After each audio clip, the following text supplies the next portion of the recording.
an adult child of a narcissist. Anna Valerius says, Narcissistic design. Hypocrisy. Voice of God or the devil? When a narcissist discovers the vast potential for control of others through spirituality, whole congregations are in danger. Not all spiritual narcissists belong to a formal congregation. I believe that many are satisfied with controlling the congregation of family. Either way, a spiritual narcissist holds a very powerful handle on others once they learn the jargon, a few good Bible texts, and perfect their angel face. Much that is labeled spiritual falls into the category of subjective and undefinable. At least in the minds of many people, spiritual seems subjective and undefinable because many times rationalizations are labeled spiritual and rationalizations can be legion. Because of this ambiguity, narcissists thrive. Narcissists flourish in the areas of ambiguity that exist in the minds of normal and decent people. Narcissists also thrive in social settings where the majority of people are in full possession of a conscience. People with a conscience can easily be convinced they are the ones in the wrong, that they are the ones misperceiving reality. So the narcissist who stumbles upon the rich potential of a gathering of spiritually minded people is like a kid in a candy store, or a fox in a henhouse, or a wolf in sheep's clothing. In my unfortunate dealings with spiritual narcissists, a category my mother also falls into since the late 90s, I have noted a common thread. The spiritual and recognizes the powerful handle they have on many by simply claiming to be plugged into the voice of God. They either claim to have a superior understanding of God's voice as it pertains to the scriptures, or they will go so far as to claim to be able to hear His voice either through prayer, or simply moment by moment as if they are tuned into the frequency that God transmits His will through that only the most spiritual and pure have access to on the tuner. Or all of the above. Because the Bible has many examples of individuals who heard God's voice and have articulated it for the congregation, Christians are loath to summarily discount someone who claims such an ability. We get sucked in by our desire to believe that God's voice is so clear and discernible even if only by a select few. Who are we to say whether or not Holy Joe over there is plugged into God's holy frequency channel? Rather than look like an unbeliever, most will go along with Holy Joe's claims simply because it seems impossible to disprove him. The first and most overt case of a spiritual narcissist in my experience was my aunt, who had convinced her family she could hear the voice of God, or Abba as she called him. She was my mother's youngest sister, my Aunt Tess. I was rather shocked at her latest revision of herself when I saw her for the first time in half a dozen years.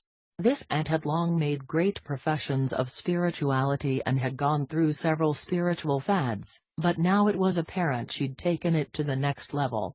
She went around piously stating constantly, "Abba told me this," or "Abba says no." It was an instantaneous feed where, in the very process of a conversation, my aunt claimed to have God's answer to your question or request. I watched quietly as she completely controlled the behaviors of her immediate family with this Abba this and Abba that. It took me less than a day to become fully disgusted with her manipulative behavior, as well as marveling at her husband's complete and total capitulation to her spiritual superiority. She had the absolute and final last word on any subject because she had convinced her congregation that she had become so spiritual that she could constantly hear God's voice. By any subject I mean everything. Apparently, God is a complete control freak and really wants to tell us whether or not to eat toast for breakfast or what time to get the tires on the car rotated. Micromanagement of our every single movement is apparently the spiritual narcissist's concept of God. No surprise there, since the narcissist aspires to be God himself, and it is the narcissist's desire to completely control everything about everyone. A case of projection onto the Almighty himself. My mother was there for this bit of theatrics by her sister, and apparently she took notes. Even though she acted a little shocked by her sister's behavior when I privately pointed out to my mother that it was just a manipulation tactic, I think the evidence now proves that my mother must have envied the power her sister had found to keep family members in complete control.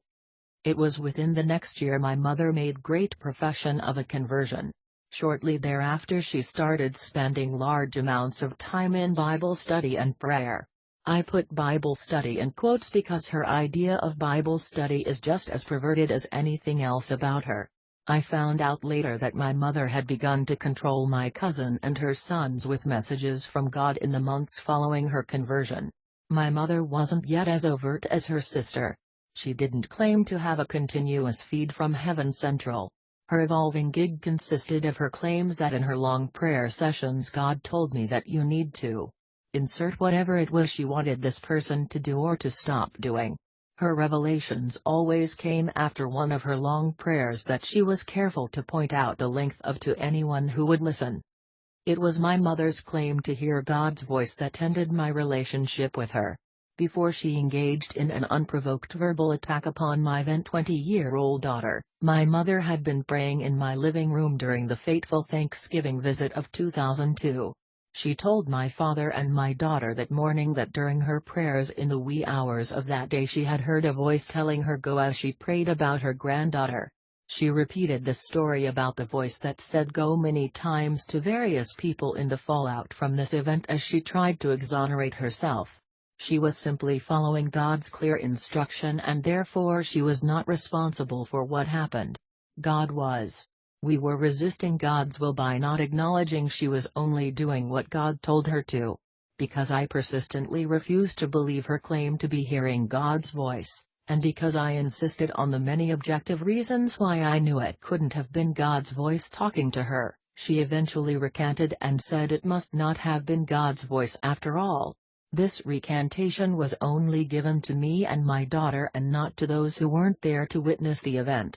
When she felt cornered she was willing to tell me what she knew I wanted to hear. The voice in her head wasn't God. It was obvious I wasn't going to believe that the little man behind the curtain was the great Oz, so she caved. I also have had an experience with a spiritual narcissist who is not related to me. She too claimed to have special ability and abundant spirituality that enabled her to know God's will. She usurped power from her church positions and attempted to control every aspect of this small church's operation and outreach. This saga was particularly painful and drawn out as most people refused to see this woman for what she was. The church didn't survive the experience. People who are honest with themselves realize that they are not particularly pure or pious. Because of this they tend to believe the professions of those who appear to be pious and pure. The decent but average churchgoer will subvert their own good sense to the spiritual narcissist because they can be easily convinced that someone else is more spiritual than themselves. No one knows better than you do that you aren't on your knees for an hour a day and studying your Bible for 2 hours a day. Christians are taught to believe that prayer and Bible study are the surefire way to get on the holiness fast track. So when Holy Joni comes along and drops hints about her vast hours of prayer, meditation and study, you feel like a spiritual midget and are primed to fall for the pronouncements from those you perceive to be more spiritual than you. A bit of advice here: the truly pious make no professions of being such. It is the hypocrite and Pharisee that makes a great show of their religious acts and piety.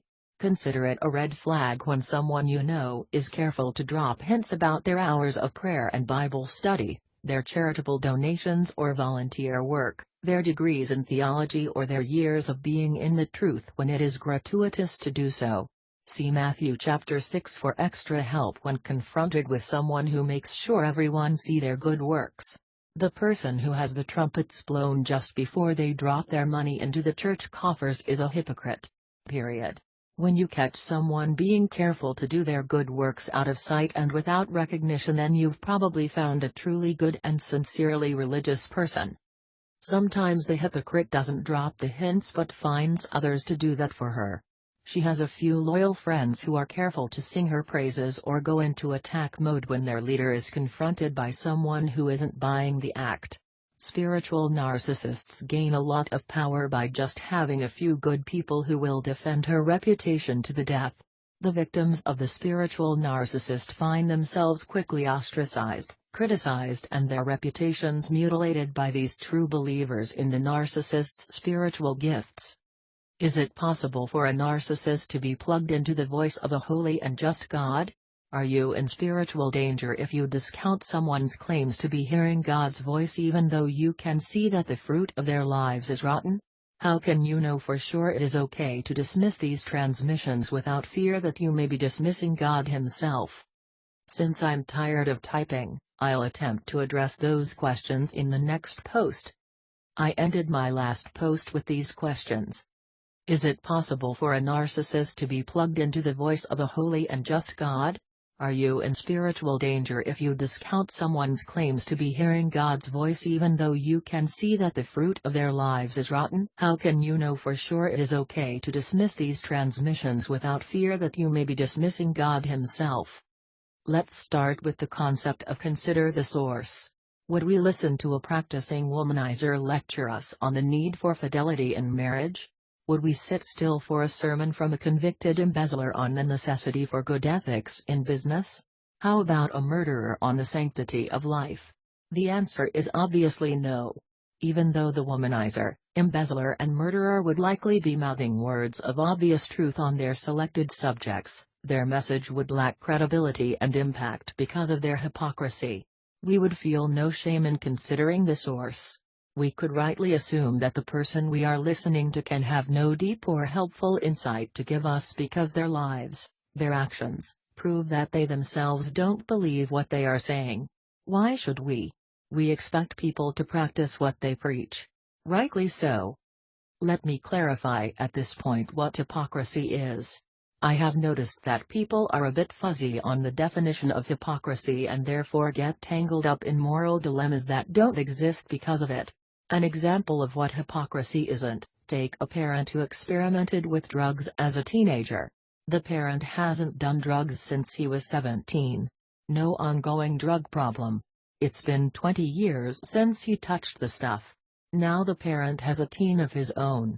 The parent is conflicted about counseling his teen to never do drugs because he thinks he is being hypocritical since he himself tried them as a teen. How can he tell his kid to not do what he himself did? Wrong thinking. To give his son a clear, unequivocal instruction to never do drugs is being a responsible parent, not a hypocrite. The parent isn't doing drugs. Therefore, he is not hypocritical to tell someone else to not do drugs. Here is a scenario that would make this parent a hypocrite. The parent is currently a drug user. For the parent to take a hit off his bong in the evening and then tell his teen in the morning to never do drugs, that is hypocrisy. Is the bong-smoking parent imparting good advice based on truth if he tells his teen to not do drugs? Absolutely. It is truth he would be imparting because drugs are proven to be destructive to the body, mind and soul. But the message is lost due to the hypocritical messenger. The truth loses impact when the delivery system is a person who acts in contradiction to it. Hypocrisy equals when your life, your consistent behaviors, are the opposite of your words. The narcissist is a complete and total hypocrite. Their words and their actions are in constant contradiction. When a narcissist dons spiritual garb, they raise the level of hypocrisy exponentially. Don't take my word for it. Let's look at some biblical concepts. Matthew 7. This chapter is part of what is often called the Sermon on the Mount and was given by Christ early in his earthly ministry. Let's read a passage from this sermon. Then we're going to consider these words in light of something he said just previous, which we will read keeping in mind the above lesson on what hypocrisy is.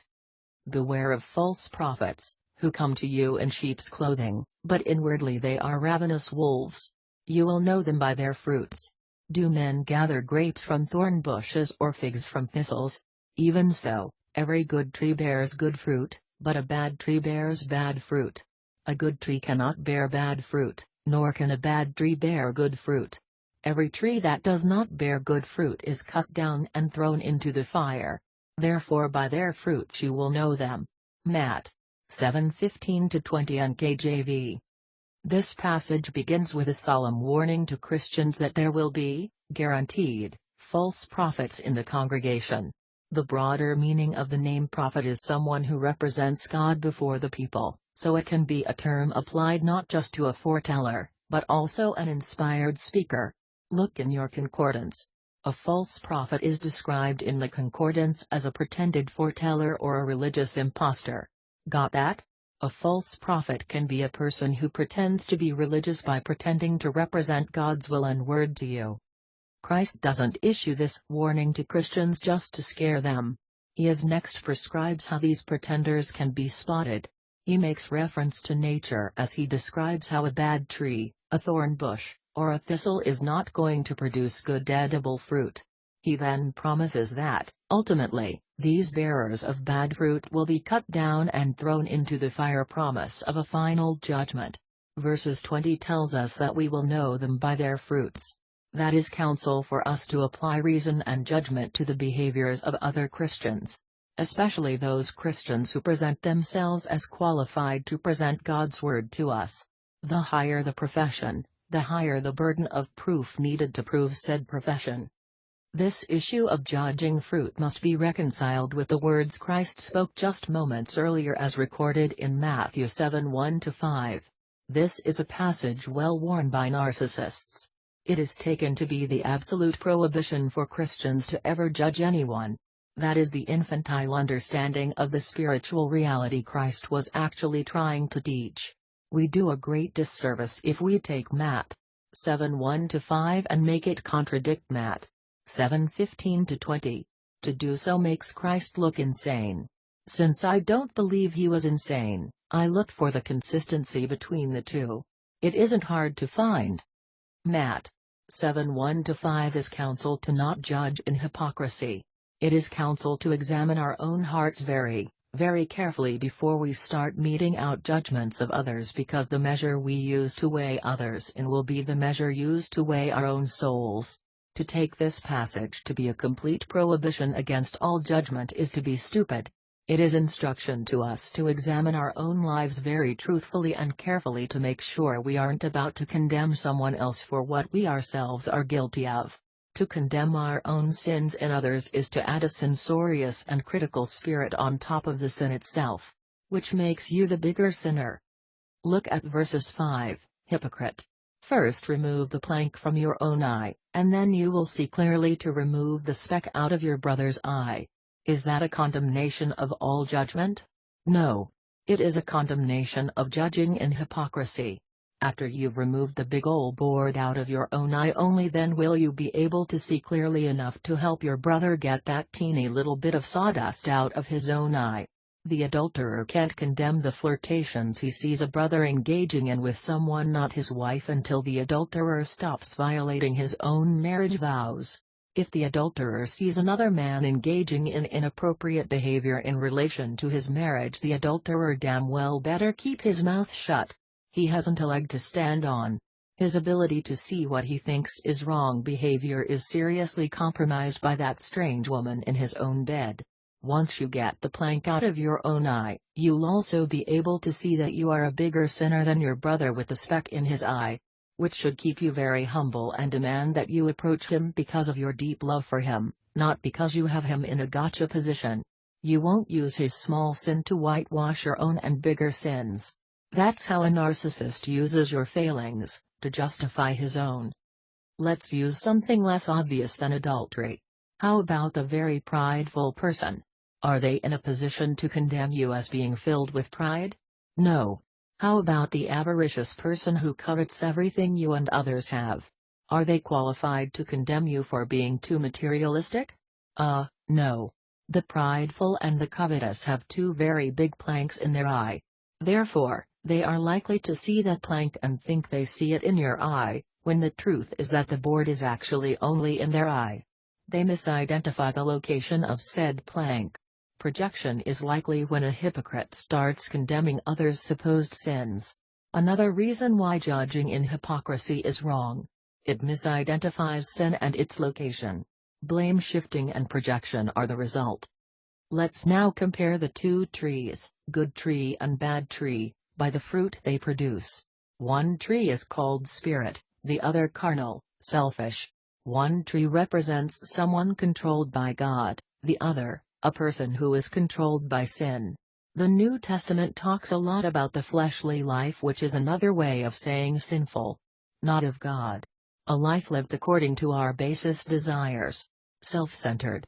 Someone who has resolutely turned from living according to the flesh, i.e. someone who is truly repentant, is given power by the Spirit not to live in sin, but to live righteously. The person who is allowing God's Spirit to control them will not produce the fruit of a debased life. See Galatians 5:16. Galatians gives us a couple of lists. These lists are to help us identify whether the tree is good or bad based on the fruit hanging off their limbs. The bad tree has this type of fruit. The acts of the sinful nature are obvious: sexual immorality, impurity and debauchery, idolatry and witchcraft, hatred, discord, jealousy, fits of rage, selfish ambition, dissensions, factions and envy, drunkenness, orgies, and the like. I warn you, as I did before, that those who live like this will not inherit the kingdom of God. Galatians 5:19-21 NIV. I'm not big on paraphrases of the Bible because they are not as accurate as translations, but sometimes paraphrases can help get things across in more modern language. Check out the Message Bible paraphrase of VSS 19 and 20. It is obvious what kind of life develops out of trying to get your own way all the time: repetitive, loveless, cheap sex, a stinking accumulation of mental and emotional garbage, frenzied and joyless grabs for happiness, trinket gods, magic show religion, paranoid loneliness, cutthroat competition, all-consuming yet never satisfied wants, a brutal temper, an impotence to love or be loved, divided homes and divided lives, small-minded and lopsided pursuits, the vicious habit of depersonalizing everyone into a rival, uncontrolled and uncontrollable addictions, ugly parodies of community. I could go on. Paul is careful to point out that the selfish life will not go on to inherit eternal life. Christ describes the selfish and hypocritical life to be one of lawlessness. Matthew 7:23, lawless? Let's think this one through. I don't remember who said this, but the quote itself stuck: hypocrisy is the tribute vice pays to virtue. The fact that someone is a hypocrite means he acknowledges there is a law outside himself that exists. Be it a moral law or a civil one, he pretends to be following that law by what he says. But his behavior goes against the law. The hypocrite, while paying homage to lawfulness, i.e. moral virtue, by pretending to follow the law, when no one is looking he disregards the law. His life reveals he is dedicated to violating the law. Hypocrisy is a sign that a person is not to be trusted because he is lawless. Update: I found the author of the quote above: hypocrisy is the tribute vice pays to virtue. It was French essayist La Rochefoucauld. What fruit hangs off the good tree? The fruit of the Spirit is love, joy, peace, patience, kindness, goodness, faithfulness, gentleness and self-control. Galatians 5:22. How many of these fruits do you see in the life of the malignant narcissist? 0. Remember, we need to consider consistency here. The consistent behaviors of the life is the measurement of the character, not the occasional misdeed or the occasional good deed. So, using the biblical measurement and following the command to know them by their fruits, we can safely assess that the malignant narcissist is a bad tree. They live in complete contradiction to the truth. There is not one fruit hanging on the bad tree that we don't see hanging off the narcissist's life. We don't have to go so far as to judge where they will be spending eternity. We don't have to even say whether or not they are truly Christian. We can confine ourselves to simply looking at the fruit of their lives. What does the fruit say about the tree? In the case of the malignant narcissist, the fruit condemns them as being corrupt and living apart from God's Spirit. We can safely judge from their consistent behavior that they came to us in sheep's clothing. Matthew 7:15. They present themselves as prophets. They pretend to have the word of the Lord in their mouths, but their lives testify against their profession. Their agenda must be questioned because of the consistent hypocrisy of their lives. Ravening wolves is the descriptor Christ used. A wolf is predatory. Their agenda is predatory. False prophets' agenda is predation of the flock. we can rightly assume that a predator does not have the best interest of you at heart.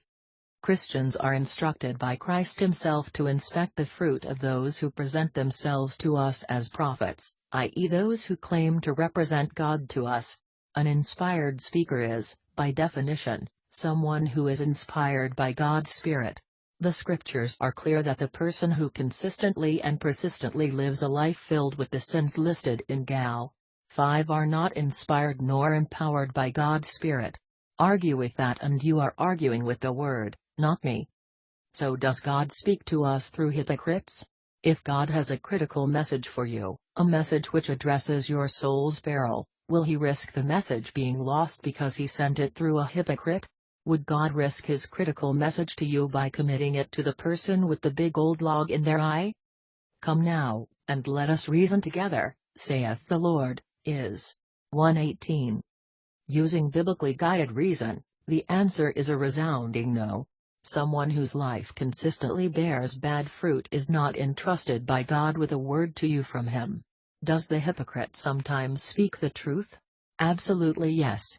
But God recognizes the difficulty we have in sorting out the truth when the hypocrite with an agenda is mixing truth freely with untruth. He knows we are quick to discount truth when spoken by a known liar. God doesn't blame us for having that reaction either because it is a reasonable assumption. When the liar speaks truth, it is usually only to lend credence to a lie. Pure lies don't sell.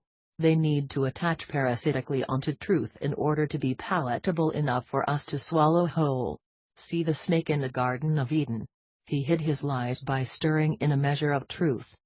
Integrity in the messenger is necessary for a message of truth to have power to convince. God will not entrust the saving of your soul to someone who is full of hypocrisy and wickedness. Matthew 23:28. Take a measure of God's absolute hatred and intolerance for hypocrisy by reading Christ's condemnations in the Sermon on the Mount referenced earlier. Matt 6:1-18. Then check out Matt 23. Christ issues scathing rebukes to the hypocrite leaders and then asks this rhetorical question. You snakes! You brood of vipers! How will you escape being condemned to hell? Verses 33. Much of Christ's earthly ministry was directed at saving the people from the predations of the hypocritical religious leaders. Has he changed? Is Christ going to send you a message for the saving of your soul through a hypocrite today? Hebrews 13:8. Jesus Christ is the same yesterday and today and forever. Christ didn't condemn and verbally flog the hypocrites of yesterday only to send one to you today to save your soul. When the fire-breathing narcissist comes to you with a purported message from God himself, ask yourself whose voice they are likely articulating, God's or the devil's. If the narcissist has proven by their wicked lives that they are not spirit-controlled, then why do you assume that God has sent a message to you through a liar and a hypocrite? Christ said this to the hypocrite spiritual leaders of his day. You belong to your father, the devil, and you want to carry out your father's desire. He was a murderer from the beginning, not holding to the truth, for there is no truth in him. When he lies, he speaks his native language, for he is a liar and the father of lies. John 8:44. Whose voice did Christ say the spiritual hypocrites were speaking with? The devil's own voice. When he lies, he speaks his native language. If you have a spiritual hypocrite in your life, you can know who their father is, and whose desires they are carrying out. Christ identified them for us. The liar only speaks for the devil. Know it and live accordingly. Where does true spiritual authority derive from? The malignant spiritual narcissist is a usurper and anarchist.